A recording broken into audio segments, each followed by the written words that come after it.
आपण इथे आज पेरू चाट बनवणार आहे। आपण भरपूर प्रकारचे चाट बघितले असतील, पण पेरू चाट आपण बघितलं नाही। तर आज आपण छान असा पेरू चाट बनवणार आहे। तो सर्वांनाच खूप आवडतो, मुलांना पण आवडतो, आपल्याला पण खूप आवडतो।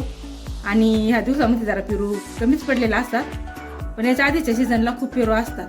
त्यावेळेस तुम्हाला वाटलं ना तर घरच्या घरी हा पेरू चाट तयार करून खायचा आणि सर्वांना पण द्यायचा। खूप खायला टेस्टी लागतो हा। तर तुम्ही माझा पूर्ण व्हिडिओ बघा, मग तुम्हाला कळेल की मी हा कसं करते। काय आपल्याला आज गॅस वगैरे पेटवायचं नाहीये, अगदी चालू साध्या पद्धतीने पटकन होणारा आपण आज पेरू चाट बनवणार आहे।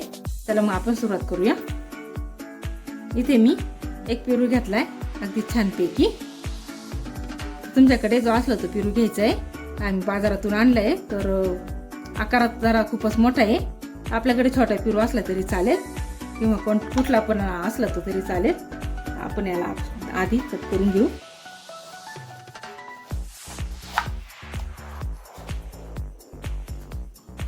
हा जरासा साधारण गुलाबी कलरचा निघलाय।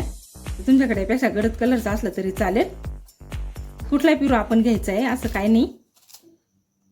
यात हे काढून टाकायचंय देठाच्या जवळचं सर्व काही।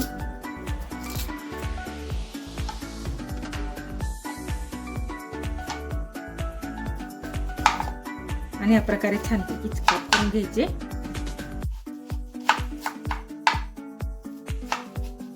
सध्या बाजारात भरपूर पेरू विकायला येतात, आणि या मोठे पेरू या प्रकारचे खूपच राहतात विकायला। तर तुम्ही आपले साधे गावठी पेरू असले ते जरी घेतले तरी चालतील, कारण ते खूपच छान लागतात, त्याच्यापेक्षा छान लागतात ते।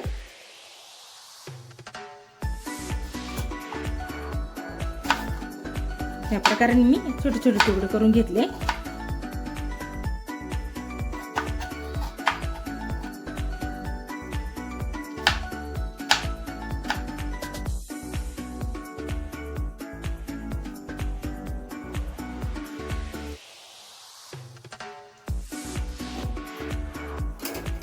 जी कापलेली एका मी वाटीत काढून घेणार आहे, आणि बाकीचं परत कापून घेते, कारण याच्यावरती जागा नाही होत। पेरूचा खूप मोठ्या प्रमाणात आहे। एकच पेरू अर्धा किलोचा पेरू होता हा। आणि याला पण आता आपण कट करून घेऊ। इथे मी सर्व पेरू कापून घेतले। आता आपण एका भांड्यात सर्व घ्यायचे।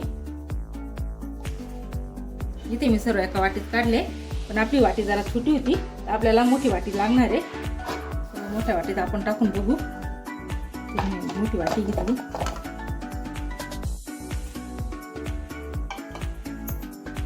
आणि मी हे मसाले घेतले। यात मी आपलं साधं मीठ घेतलं, हे काळं मीठ, हा चाट मसाला, आणि ही जिरे पावडर आहे। जिरे भाजून त्याची पावडर बनवली। ही आपली शिमला मिरची आहे, मिरची पावडर, आणि आपलं घरचं लाल तिखट आहे। आपल्याला सर्व याच्यामध्ये घालून घ्यायचं आहे।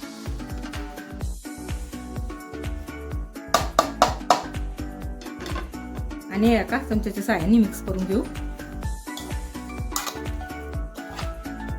हा पेरू चाट खूप छान खायला लागतो, मुलांना पण खूप आवडतो, आणि आपल्याला पण खूप आवडेल। छान लागतो हा पेरू चाट, करा खायला पण। हा एकच पेरूचा बघा किती पेरू निघाले, खूप मोठे जास्त खाप तयार झाले पेरूचे।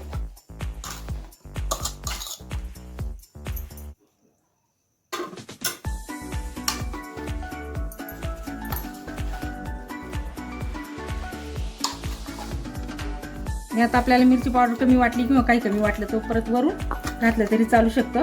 हे मी हाताने आता छानपैकी मिक्स करते। आणि आपण हे फ्रीज मध्ये ठेवून दिलं तरी चालेल, तेव्हा पण आपल्याला जेव्हा आठवण आली तेव्हा आपण काढून खाल्ले तरी चालेल।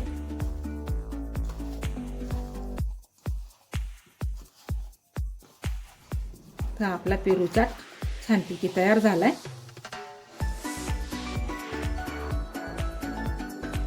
बघा किती छान पण रंग आलाय त्याला। आणि आपल्याला जरा काही कमी जास्त वाटलं तर परत वरून टाकून घेतलं तरी चालू शकतं। आणि हा पटकन चालू होणारा पदार्थ आहे।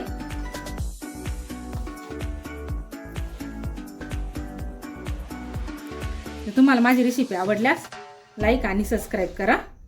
चला मग भेटूया पुढच्या व्हिडिओमध्ये.